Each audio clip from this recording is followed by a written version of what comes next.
जय हिंद दोस्तों, मैं महेंद्र शर्मा स्वागत करता हूं वन वर्ल्ड हिंदी में आपका। उम्मीद करता हूं आप खुश और स्वस्थ है। दोस्तों आइए दिखाते हैं पाक मीडिया की एक और लेटेस्ट डिबेट, जिसमें कैसे पाकिस्तान की मीडिया अब इमरान खान की बैड गवर्नेंस का एनालिसिस मीडिया में करने लगी है। क्योंकि पाकिस्तान में इतनी भयंकर तरीके से करप्शन है कि क्योंकि पाकिस्तान के प्रधानमंत्री इमरान खान जब सत्ता में आए थे उस समय उन्होंने सीधा सीधा तब्दीली का जो नारा मारा था, वो तब्दीली आज कहीं भी पाकिस्तान में नजर नहीं आ रही है। जबकि उसके उलट करप्शन पाकिस्तान में इतना भयंकर तरीके से फैल चुका है कि आज तक पाकिस्तान में कोई भी करप्ट नेता या कोई भी करप्ट अधिकारी उसके खिलाफ कोई कार्रवाई नहीं कर पाया इमरान खान। यही इसी का जो बैड गवर्नेंस है वो ही पाकिस्तान की आवाम आज भुगत रही है कहीं ना कहीं। तो आज पाकिस्तान में जितने भी हालात पहुंचे हुए हैं, जिस कदर पाकिस्तान की इकोनॉमी, पाकिस्तान की मईशत गिरी हुई है, उसका सीधा सीधा रिजल्ट ये है कि करप्शन की वजह से पाकिस्तान ने कभी अपना ग्रोथ नहीं किया है। और जो ग्रोथ जो कम इमरान खान बोलता था कि मेरे आने के बाद करप्शन बिल्कुल खत्म हो जाएगी, उसी पे ये डिबेट है। ना तो ये करप्शन खत्म हुई, जबकि डिबेट पे डिबेट पाकिस्तान की मीडिया में आने लगी है। तो दोस्तों देखिए डिबेट और कमेंट में अपनी प्रतिक्रिया जरूर दें। लास्ट में आपसे रिक्वेस्ट करूंगा, चैनल पे नए हैं तो चैनल को सबसे पहले सब्सक्राइब कीजिए, लाइक शेयर कमेंट जरूर कीजिए। दोस्तों जय हिंद, वंदे मातरम, भारत माता की जय। दोस्तों की जानिब इशारा किया है इन्होंने, श्री महल का पैसा और पता नहीं कौन कौन सी जगह का पैसा। सर ये पैसा जुबान ज़दे आम है। मैं छोटा सा था या तकरीबन छोटा सा था तब से इन पैसों की गूंज जो है वो मेरे कानों में झुंझुना बजा रही है, लेकिन आज तक उस पैसे में से चवन्नी अठन्नी धेला भी सामने नहीं आया। सर अदालतों से सजा हुई है आसिफ अली जरदारी साहब को किसी इस तरह की रकम के हवाले से, अगर आप बताना चाहें।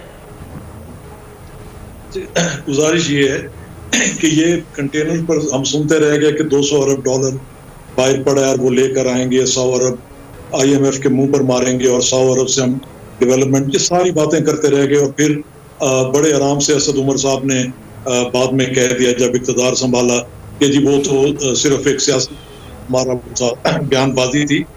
जहां तक ये बात कर रहे हैं कि साबका हुकूमतों का, आप अगर रिकॉर्ड उठा के देख लें कि करप्शन की पोजीशन क्या है। अब ये एमनेस्टी इंटरनेशनल के बारे में इन्होंने हमें बताया था, कंटेनर पर से हमें पता चला था कि उसकी रिपोर्ट से पाकिस्तान के जो करप्शन वगैरह का, अब भी वही रिपोर्ट कर रहा है कि 75 साल में सबसे करप्ट तरीन हुकूमत यही है। और इसके दौर में आप ये देख लें कि आटे का स्कैंडल इनके दौर में, चीनी का स्कैंडल, गंदम का स्कैंडल, फिर अद्वियात का स्कैंडल आप देख लें, BRT का स्कैंडल है, मालम जब्बा का है, सुनामी ट्रीज का है, Pindi ring road, foreign funding, line लगी हुई है इनके अरबों खरबों के स्कैंडल्स की। और अगर ये इस किस्म की बातें करें तो अफसोस होता है। अगर ट्रांसपेरेंसी इंटरनेशनल की रिपोर्ट को ये कर देख लें, और फिर जहां तक आप फरमा रहे थे कि जरदारी साहब का किसी केस में, वो आपके सामने है जो 10-12 केसेस बनाए गए, जिसके बारे में सैफुर रहमान साहब ने बाद में इकरार भी किया कि किस मजबूरी के तहत वो बनाए गए थे, और उन सारों में वो बाइज्जत बरी हुए। अगर इनके पास, अब गवर्नमेंट इनके पास है, एजेंसीज इनके पास हैं, तमाम इदारे इनके पास हैं, अगर ये समझते हैं कि उनके ऊपर कोई केसेस हैं तो जरूर केसेस वो करेंगे और साबित करें उसे, बजाय कि एक सिर्फ करैक्टर वो करें उनके खिलाफ। तो ये मेरा ख्याल मुनासिब नहीं है। Right sir. राना मकबूल साहब, सर अवाम पाकिस्तान के वसी तर मफाद में आप इस प्रोग्राम का पेडिस्टल और मेरा कंधा इस्तेमाल करते हुए नवाज शरीफ साहब से अपील जारी फरमाना चाहेंगे कि जिस रकम की बात कर रहे थे अभी मेरे मुअज़्ज़िज़ मेहमान अकरम चीमा साहब, सर अगर पूरी ना सही तो उसमें 100-200 रुपए वापस भेज दें, शायद पाकिस्तानी मईशत की गाड़ी को एक धक्का लग जाए और कुछ हालात बेहतर हो जाए।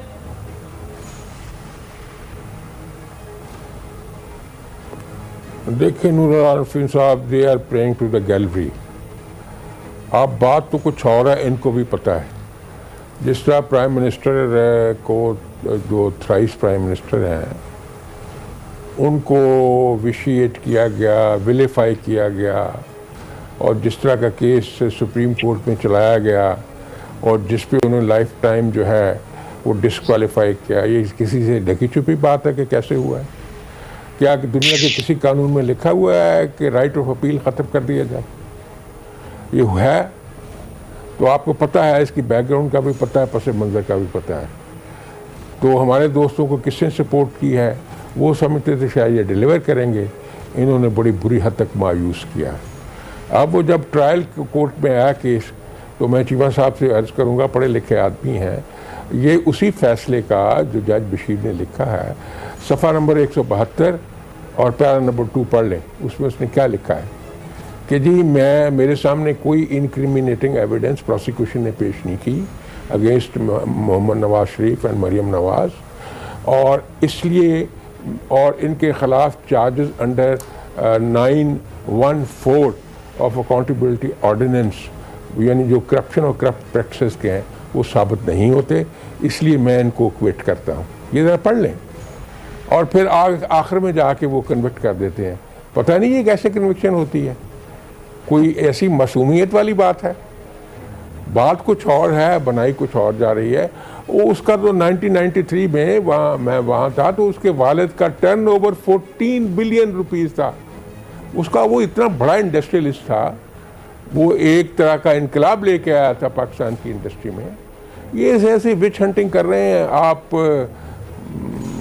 कुछ कर नहीं सके, ना लोगों की फलाह का काम कर सके हैं, ना रिलीफ दे सके हैं, ना कोई मैनेजमेंट कर सके हैं। अभी जो नवाब साहब ने ये बातें की हैं, आप अंदाज़ा कर सकते हैं 980 बिलियन का फ्रॉड हुआ है।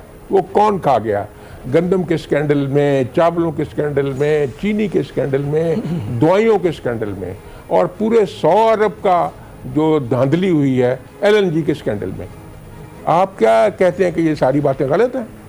अभी मालूम किए लेते हैं सर आपकी इजाजत से। अकरम चीमा साहब, सर जो है अब बताया गया था कि इस्तेमाल करते हैं, बताया गया था कि ये सादिक और अमीन सरकार है, बताया गया था कि ये हुज्जाज कराम की हुकूमत है। इसमें ये इतनी लंबी लंबी रकूम जो ये बता रहे हैं, इतनी मुश्किल रकूम मेरे दोनों मोअज़्ज़िज़ मेहमानों ने अभी बताई हैं।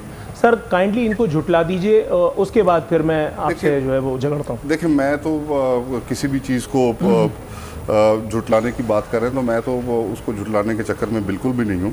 मैं तो कहता हूँ कि 1.5 साल हमारी, इसका मतलब है कि ये सब कुछ मेरी बात कंप्लीट होने दे, मेरी बात कंप्लीट होने दे। 1.5 साल हमारी हुकूमत का रह गया। सही। उसके बाद जो भी हुकूमत में आएगा, हमारा कड़ा एहतसाब करे, हमारे 5 साल दौर का कड़ा एहतसाब करे, और वाकई अगर इनकी बात सच है तो साबित करे। देखिए, से है जो कहीं पर अपना कोई सबूत, मैं कहता हूं कि नहीं छोड़ते। आपके सामने की बात है, आपने आपके अपने शहर के अंदर मौजूदा वक्त का चीफ जस्टिस ऑफ पाकिस्तान शराब की बोतल पकड़ता है, वो शायद बन जाए। डॉलर्स के साथ वहां पर पकड़ी जाती है, तो वो भी थोड़े बहुत नहीं, 5 लाख डॉलर के साथ, 10 लाख डॉलर के साथ पकड़ी जाती है। उसका जो तफ्तीश करने वाला है उसको कत्ल करवा दिया जाता है। उसके बाद आपने देखा कि अयान अली को एयरपोर्ट छोड़ने कौन आया था? रहमान मलिक का भाई छोड़ने आया था। उसका केस किसने जाके लड़ा? खोसा साहब ने जाके केस लड़ा। खोसा साहब कौन है, ये आप मुझसे बेहतर जानते हैं। देखिए, जिस वक्त तक ये, इसीलिए तो ये समझते हैं कि हमारा, अभी तक बांगे दोहल कहते हैं कि जी हमारा कानून ने क्या बिगाड़ लिया। इमरान खान की यही तो जंग है कि कानून सबके लिए एक जैसा हो। इमरान खान साहब क्या चीख रहे हैं आजकल? क्या पहले दिन से वो क्या बात करते हैं? वो कहते हैं कि छोड़ दें इन सब छोटे चोरों को भी। जब बड़े चोरों के ऊपर हाथ नहीं डल सकता, जब बड़ा चोर कानून के नीचे नहीं आ सकता, तो फिर इन छोटे चोरों का, जेब कतरों का क्या कसूर है? ये मुर्गी चोर का, ये अंडा चोर का क्या कसूर है कि उसके साथ जेलें भरी हुई हैं और 3-3 साल तक उनकी तारीखें नहीं लगती? इससे बड़ा अलमिया क्या होगा? क्या आपकी आंखों के सामने, आप भी मेरे शहर के रहने वाले हैं, आप तकरीबन आप करीब से इस वाक़े को जानते हैं कि चीफ जस्टिस हाजिर, मौके के चीफ जस्टिस ने जाके एक चीज़ को पकड़ा और वो भी दूसरे दिन शायद बना दी गई। तो भाई मैं तो कहता हूं कि अल्लाह ही हाफिज़ है। इमरान खान इस माइंडसेट के खिलाफ जद्दोजहद कर रहा है, और इंशाअल्लाह ताला पाकिस्तान आगे तभी बढ़ेगा जब इस माइंडसेट को शिकस्त दी जाएगी। जी, नवाबजादा इफ्तिखार साहब, सर मेरा ख्याल है इल्ज़ामात की बौछार काफ़ी तवील है, अगर आप क्लैरिफाई करना चाहें। देखें, ये हमारे भाई इल्ज़ाम लगा रहे थे, मैं हैरान होता हूँ कि एजेंसीज इनकी हैं, इदारे इनके पास हैं, सब कुछ है, फिर सिर्फ इल्ज़ाम। कमाल है इन लोगों का कि इन्हें पता नहीं क्यों ये बातें, यही इन्होंने 3.5 साल जो इन्हें कोई कारकर्दगी अपनी दिखानी चाहिए थी, इन्होंने इन्हीं इल्ज़ामात में गुजार दिया।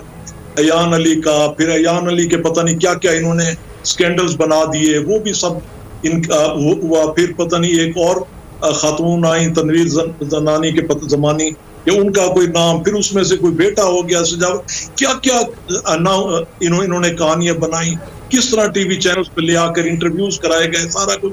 तो पीपल्स पार्टी ने तो किसी बात का जवाब नहीं दिया। फिर वक्त ने सब चीजें साबित की कि सब झूठ था। अगर अब इनके पास कोई इस किस्म के स्कैंडल्स हैं तो ये उन्हें एजेंसीज इनके पास हैं, अदालतें खुद ये कहते हैं कि जी अदालतें आजाद हैं, तो फिर लेकर जाएं वहां पर।